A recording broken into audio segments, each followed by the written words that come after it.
All right. Hi, guys. Welcome. I am Ronisha Jones, and welcome to the Chattanooga Filmmakers Guild main event podcast. We're so excited today. We have our esteemed guest here with us, Emmy-nominated director John Better. How are you? Welcome. Thank you so much for having me. Thank you. We're so excited to have you here. So we're going to jump on in here with the first question. What are some of your earliest memories of taking interest in film and the arts? Wow, that's a good question. Earliest memories, something that strikes me is a lot of the cartoons that I used to watch. Oh, awesome. And I was always fascinated with the music that came with them.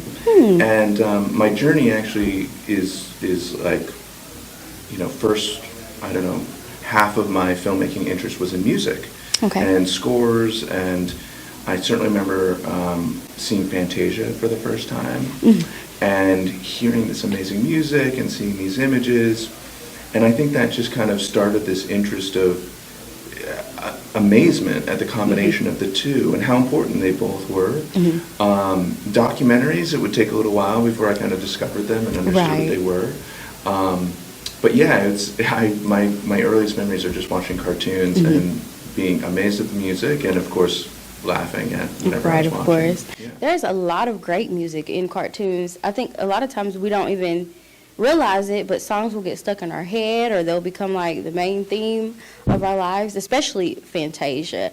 And then if anyone's gone to Disney World and seen the show, I remember it's just spectacular.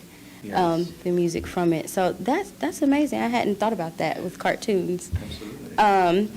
What fueled your passion for social justice and storytelling, especially the painful stories we tend to avoid? That's a great question. When I made my first film, it was really about exploring something that I had experienced personally. It was about stage fright as a musician. And so that was really just to see if I could make a film even. I didn't even know if I could make one. And I wanted to address something that I had experienced and knew intimately. And so being a musician, performing, getting nervous, all of that stuff I had a lot of experience with. Right. And when it was over and people started asking me, okay, what are you doing next? What's your next film? Honestly, at first I was like, I have no idea. Making this one was hard enough. I don't know about the next one. But something kind of happened during that first film, which is I would share it with other musicians, and they would say, thank you for making this. This was important, or this was really helpful. And this kind of growing responsibility began. And I started to realize these audiences, these people who are coming to watch something that I made, I can do a service, provide a service to them. I can help them. And again, the first one was, I feel, kind of bad, but it was very selfish. Like I needed to make it for myself. Right. But then after that, I kind of started to think, how can I help people with these films? How can I change someone's life? Help them understand something difficult, something painful. Right. And so, not again necessarily by choosing the next documentary, but being offered an opportunity. Someone said, hey, we want to make a documentary about something very difficult and painful, and I thought, I think I can help. I want to. And so it's just kind of grown out of that, realizing that responsibility that we have as filmmakers.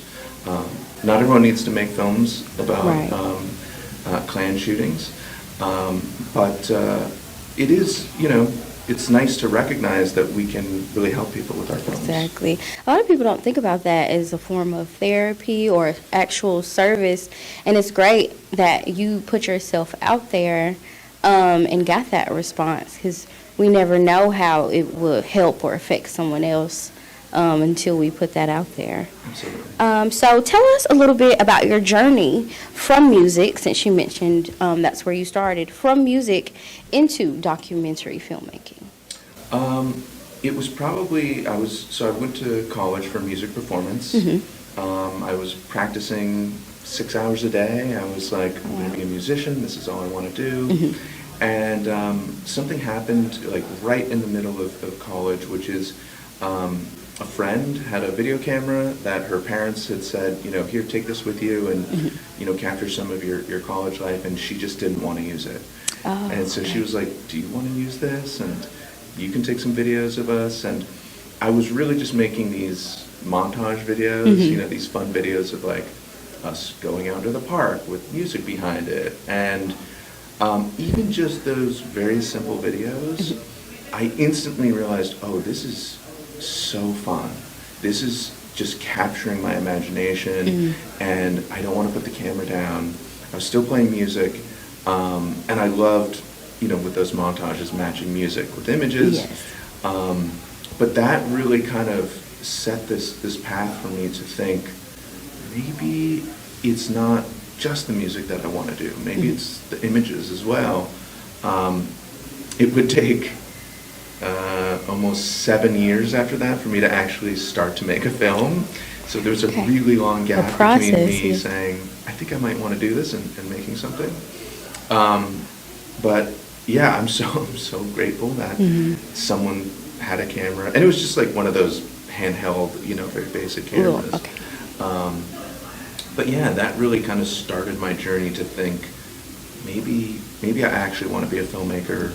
And, I still play music occasionally, but yeah, that was really the start of that I think I want to hold a camera, I think I want to make movies. It sounded so crazy at the time. Right. It sounded ridiculous, but of course here I am now. That's awesome. That's where it starts sometimes, just the fun of it. And then you realize, oh, this is something that I'm really passionate about. Absolutely. I want to get lost in. So how did you end up here with us in Chattanooga, Tennessee? How did you get here? So in 2018 or so, I was living in Denver, Colorado, and I was working on a film with a couple producers. And we're kind of coming to the end of that journey with that film, and we found a home for it. And just like it had happened with the previous film, I was kind of like, oh, what am I going to do next? Right. I want to keep making films. I didn't have anyone knocking and being like, hey, come make this film with us. So I started looking for jobs. And something that caught my eye very quickly was a producer position at WTCI, our local PBS station.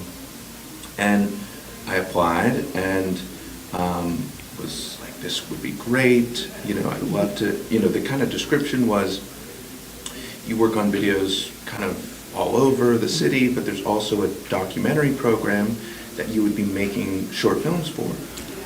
It sounded perfect. My wife is also a producer. She's an editor as well. And they, in fact, had 2 producer positions. Oh, that's great. So we were like, wait, let's both apply, just in case. And as luck would have it, and by the grace of the executive producer there, Sean, he was willing to take the risk and said, yes, you should both come. We interviewed, we got the jobs, and we moved our lives to Chattanooga. So that was, we came at the end of 2019. And I'd been through Chattanooga before, and I'd heard lots about it. But truly, it was this opportunity to work at WTCI that was like, I've got to try this. Like, it seems so perfect and more sustainable than kind of this crossing your fingers and hoping someone would come along and be like, do you want to work on a documentary? I'm so glad that they gave us that opportunity to move here. And we are so glad to have you. That was awesome that opportunity opened up. So one of your amazing films, and I watched this documentary, Dying in Your Mother's Arms, was nominated for an Emmy. So please tell us about the film and what inspired you to document this particular story. I mean, just personally, from the moment the documentary started, it grabbed me. It just grabbed my heart. I had to pause it right, at the beginning, but yeah, tell us about that film. Yeah, absolutely. So that film, the journey started in, I think, 2017 or so, and I was finishing my first film and had this mutual friend who I had kind of known was a documentary producer. And while I was working on the film, just occasionally I would get word of like, oh yeah, he's doing this with the film, or he's doing that with the film. And I was always kind of hopeful that like, I hope I get to work with this guy sometime. You know, he seems like he's really serious about this. And as we were kind of ending the journey with that first film, he approached us and said, it's kind of sad, but they had actually worked with a couple directors for this project, the one that ended up being Dying in Your Mother's Arms. And he was like, you know, we're kind of in our third, fourth year working on this. Yes. It still isn't finished. In that time that we've been working on it, you've already started and finished your film, so we think you'd probably be capable of helping us finish ours. We met, he told me about it. It sounded very difficult. It was about this amazing doctor, this pediatrician, Yes. who works in palliative care, so it's end-of-life care with children. I didn't have any background in that. You know, my first film about music, I knew that world. This was totally different. Right.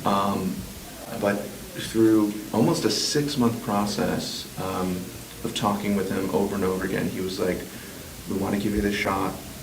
Started making it. We moved to Detroit for a couple months and filmed with her and finished the film. And it's kind of funny to look back on, but we submitted it to like every film festival that you could imagine, and we didn't get in anywhere. Oh, wow. And we were like, oh, I guess this is it for the film. And then kind of our last hope was our hometown festival, which was Denver at the time. We got in, I met a filmmaker, and he said, you should submit this to the New York Times. He had a film published by them just a few months earlier, so I submitted it, and they were like, in just a month or so, they were like, we would like to work with you on this film. We think it would be great for our program. And so it gave it this incredible life. Right. But it was a very up and down journey, especially for the producers who started it, went through 2 directors, found us, didn't get into any festivals. Right. We're kind of like, I guess, you know, we'll just put it on YouTube. And then in the last hour, New York Times were like, we would like to acquire this. And then the Emmys came after that, but we feel so lucky that that opportunity came along. It was wild. Yes, I wanted to ask you, it was the film Dying in Your Mother's Arms, it was presented by the New York Times as part of their Oscar-winning op-doc series, which that is huge, and became the most popular op-doc of 2020, correct? That's right. Yes. So what was going through your mind as you watched the project expand to reach those accomplishments? Did you ever think that it would grow to something that large? We had, you know, our ambitions for that film was, you know, we like to, actually kind of the highest we went with our hopes and dreams was, we hope medical schools will watch the film. We hope other doctors will watch this and learn from it. The kind of general public, we had some hopes for. Yes. Nothing like the New York Times. And kind of, you know, some of the background of that is we were supposed to premiere it in early 2020, but then of course pandemic came along. Of course. And the New York Times was like, we're not going to release a film about dying in a hospital right now. And so they pushed it for 6 months. And even then they were a little, I mean, an incredible program, the op-doc series at New York Times. But they were a little worried that maybe people wouldn't gravitate towards this because they're kind of saturated with news about medicine, health, dying, and you know, and that kind of world. But when it came out, it kind of shocked us all, and that audiences seemed like, no, we need this. We need a film about a doctor who is helping people get through some of those dark times. Right. And yeah, it quickly became their most popular video of the year, and we kind of stopped keeping track of the view count, but I'm always amazed at the comments. Yes. I think on YouTube it's got like over 10,000 comments or something like that, and on Facebook maybe twice that. I've read all of them. Oh, wow. And they're just so moving. And, it really felt like there's no challenge that isn't worth this kind of, relief that we've been able to give people. Yes. I even had one filmmaker reach out and say, I wanted to make this film, but I just couldn't. And he had lost a child. Oh, my goodness. And he just wrote me this beautiful letter and said, thank you for making the film I always wanted to make but couldn't. I feel like I have it now. Yes. And many messages like that. And it may have given him the courage to go ahead and, make another documentary about. Absolutely. I hope something so. of that, something like that. Yeah, that's always the hope, is to not only inspire, the audience that it feels maybe more directly for, like parents who are Yes. kind of going through this, but also filmmakers. Right, of course. Who wonder, could I make a film about that? And, I love inspiring other filmmakers to keep going. Awesome. Okay, so do you feel that transitioning from making the film, Dying in Your Mother's Arms, led you to making your most recent project, with this How to Sue the Klan? And I would like to give just a little background about the film, which is it's absolutely incredible. It documents the story of 5 black women right here in Chattanooga. They were the target of a hate crime committed by 3 members of the Ku Klux Klan. Those men were driving downtown here on East 9th Street and senselessly emptied 2 shotguns at those women, and they were just standing outside, just on a street corner, just outside, minding their own business. And again, those men they rolled by and shot at them, 2 shotguns. And this was in 1980, so only 45 years ago. So just the other day, basically, if we want to get technical. So how do you feel the film Dying in Your Mother's Arms, because that was a tough film to make as well, help you transition into making How to Sue the Klan? After Dying in Your Mother's Arms, the filmmaking process was difficult. The subject matter was very difficult. Yes. And I really wasn't looking for another incredibly difficult film to make. I was like, let's make something about something happy, something very light. But, the timing of things and just kind of how these films work is lots of ideas for stories come through your door. You read about them, someone tells you. This was one that when I heard about it, my curiosity would not stop. It was just, what do you mean, this happened in 1980? Right.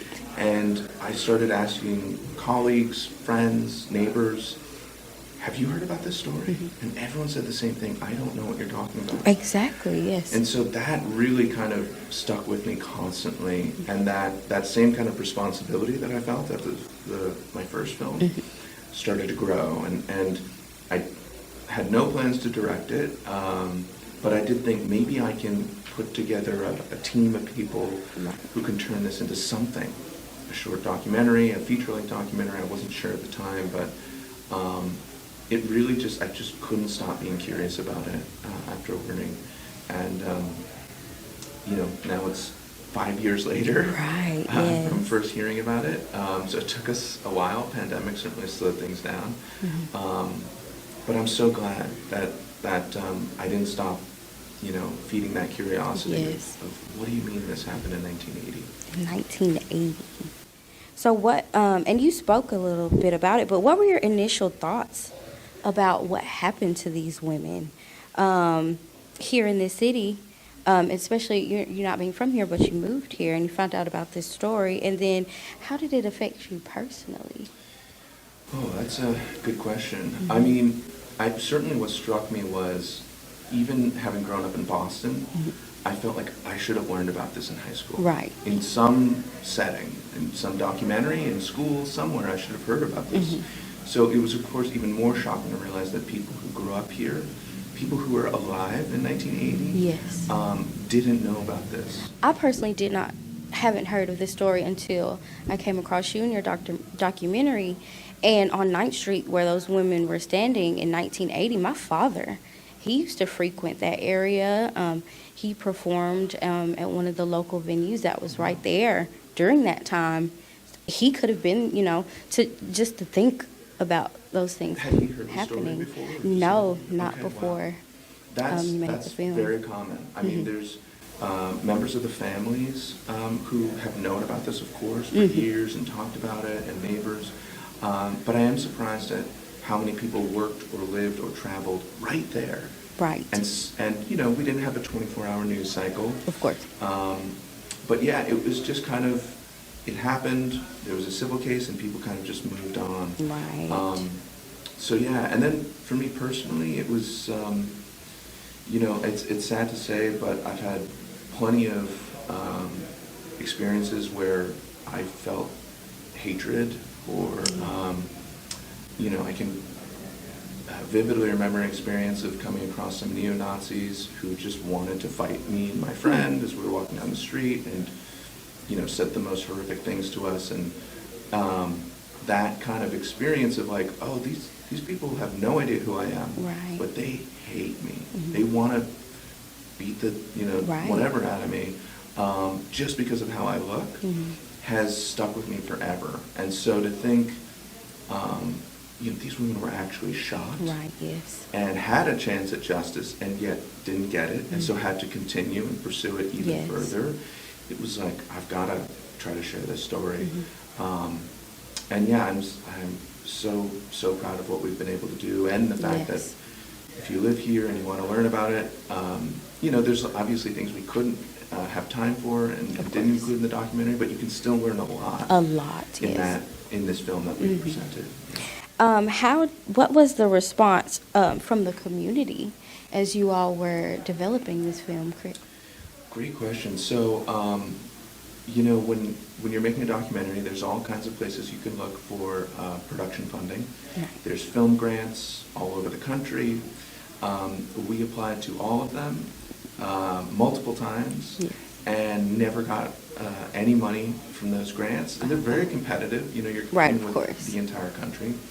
But what I love about this film is that it was completely funded by organizations here in Chattanooga, here in Tennessee. And it wasn't kind of our first port of call. We thought, oh, the film grants, that's where we'll get production funding. But we started going to people right here in our backyard saying, we'd love your help telling the story. Some people had never worked with documentary films. Some had. But I'm so proud of the organizations that came to bat for us and said, Yes. we want to hear the story, we want it to be shared, what do you need? Right, of course.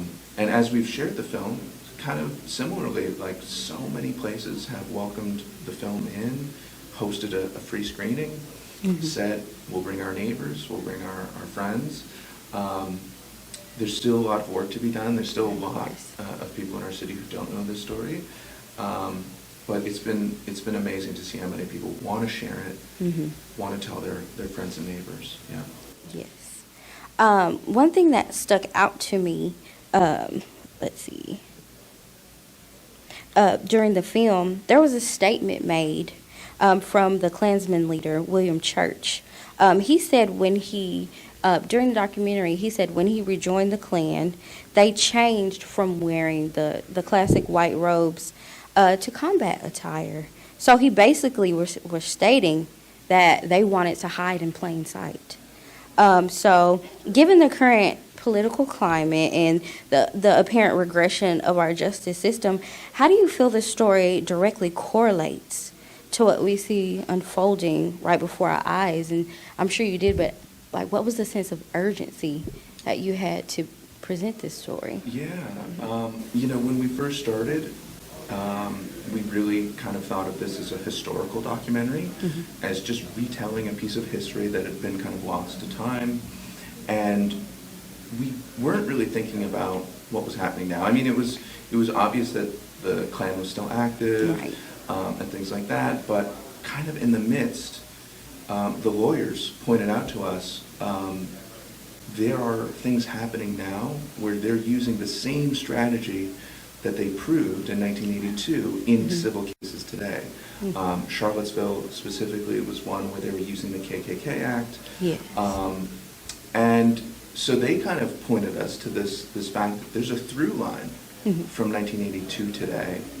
And, again, even when the film came out, I think a lot of people were like, and we had people come up to us and say, I'm so glad things aren't like they were back in the 80s now. I'm so glad we've progressed.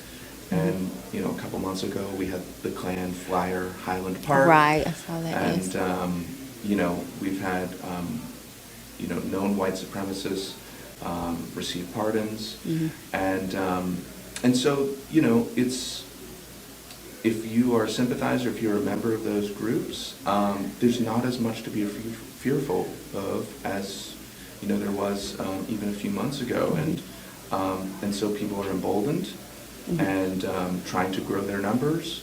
And so, yeah, it's sad to see that, kind of the climate and the sense of things that led up to the shooting in 1980 is where it feels very familiar. Right. Even though I wasn't born then.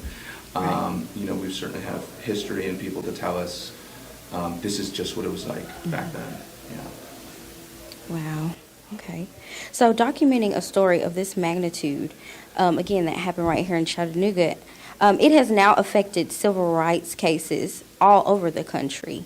How do you feel it has aided in holding, or did you get a response from the city in holding the city accountable for some of its connections to radical groups such as the Klan? That's been, it's something we're still working on.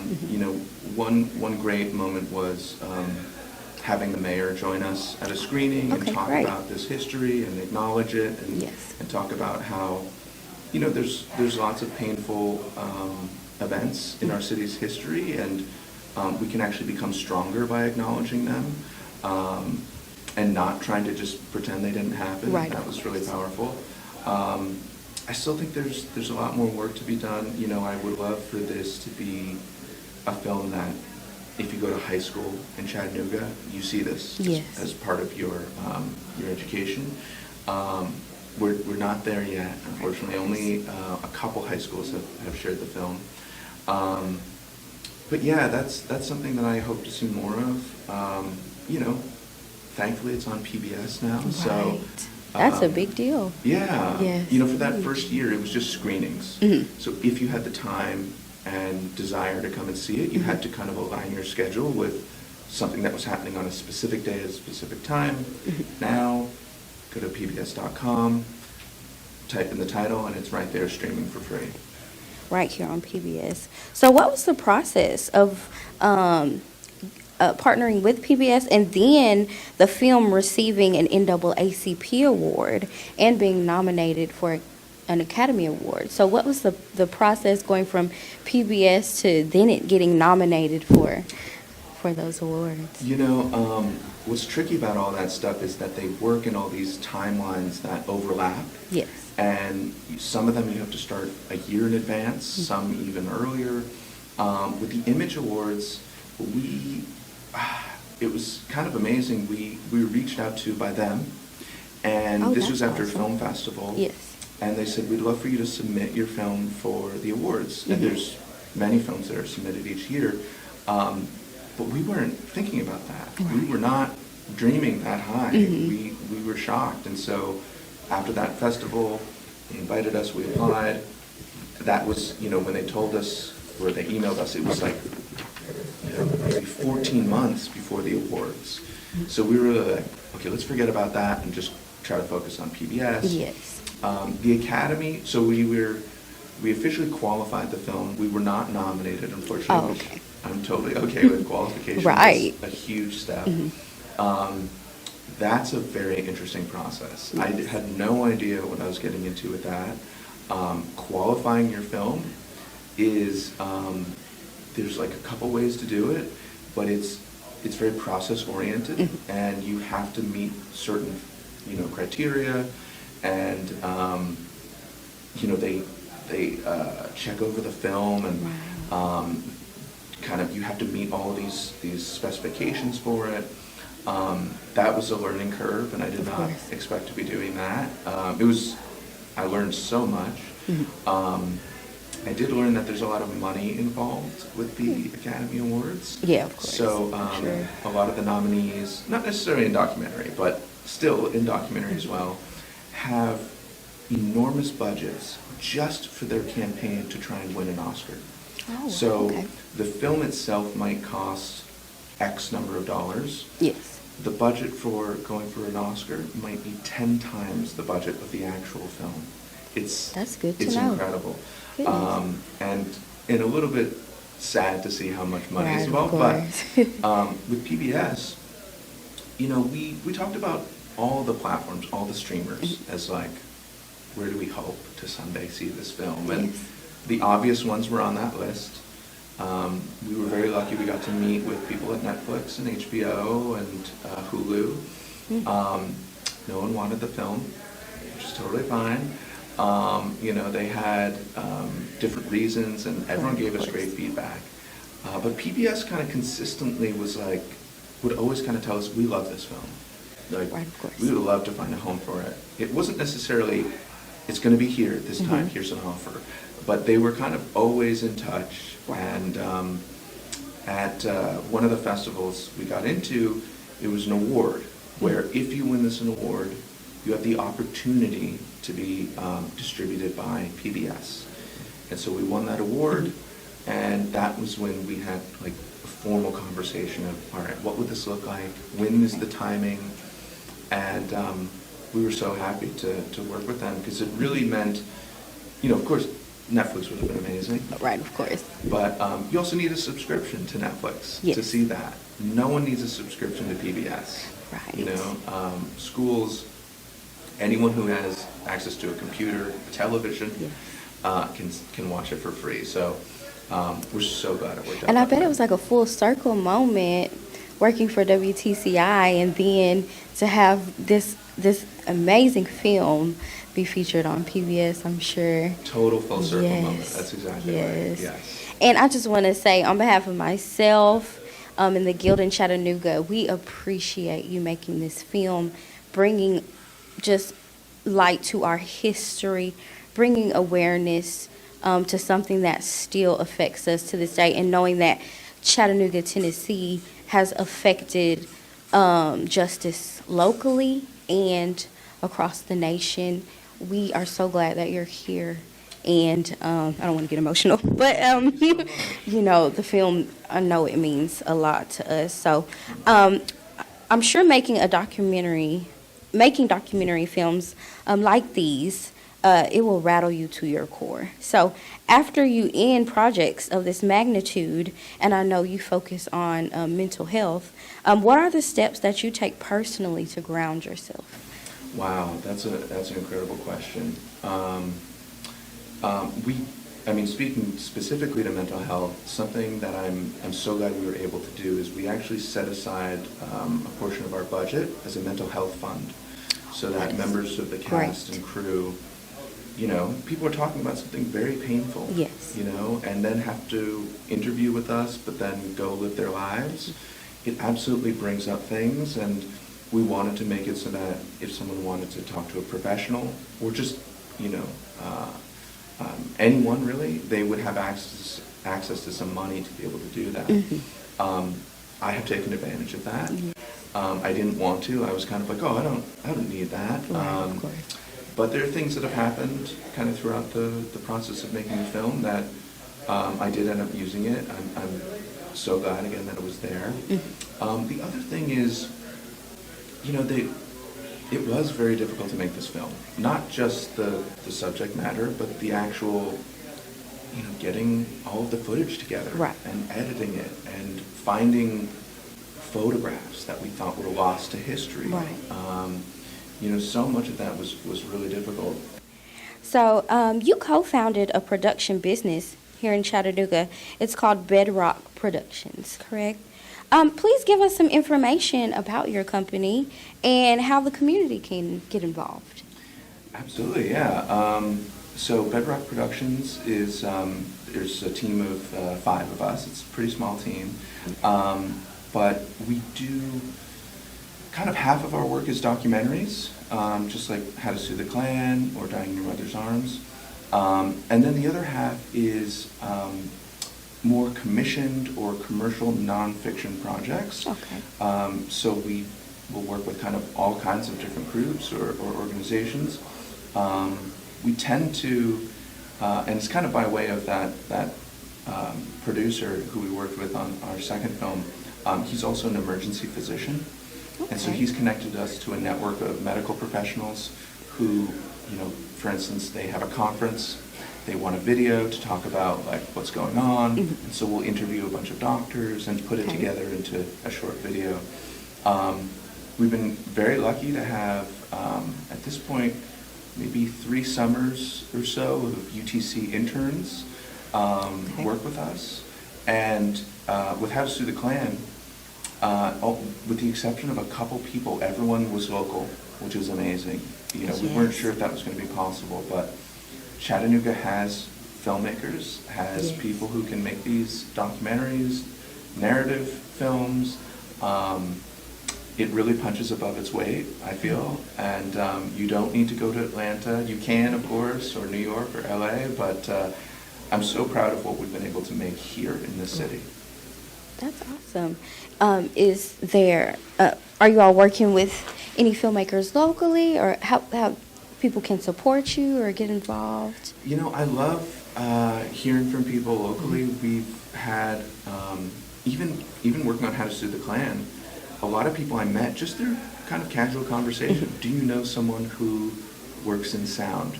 Right. Do you know someone who's a researcher? Do you know a cinematographer? Right. And people would give me a list of names. I'd call everyone, see who was available and willing. Or they occasionally would get wind of, oh, there's someone working on this film, reach out to me. And a bunch of those people I've worked with in other capacities and in other projects. And so sometimes it's timing, like I need help with this and you're available.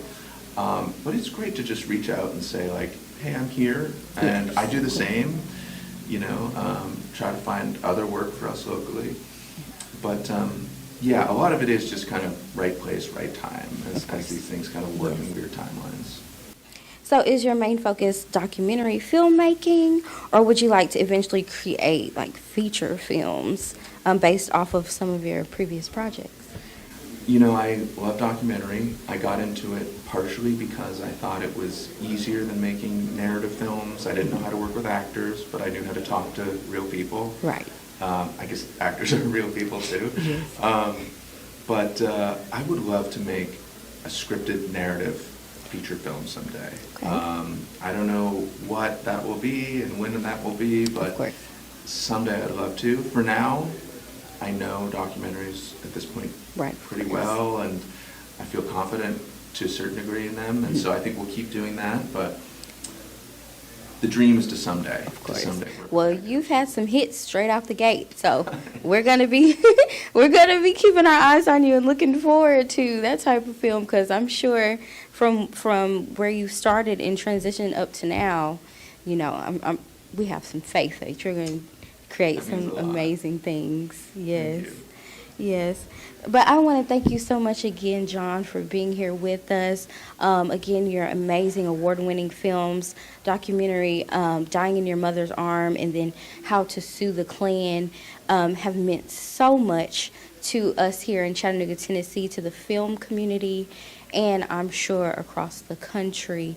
Especially How to Sue the Klan, again, just reminding Chattanooga of our history, teaching a lot of people something new that we didn't know about, and just how this major historical event has affected justice across the country. So you just seem like such a grounded guy. So to know that you're a Chattanooga resident and you made a film that has made such an impact, again, it means so much.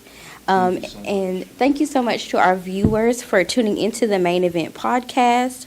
You can check out this episode and our other episodes on our YouTube page at Chat Filmmakers Guild.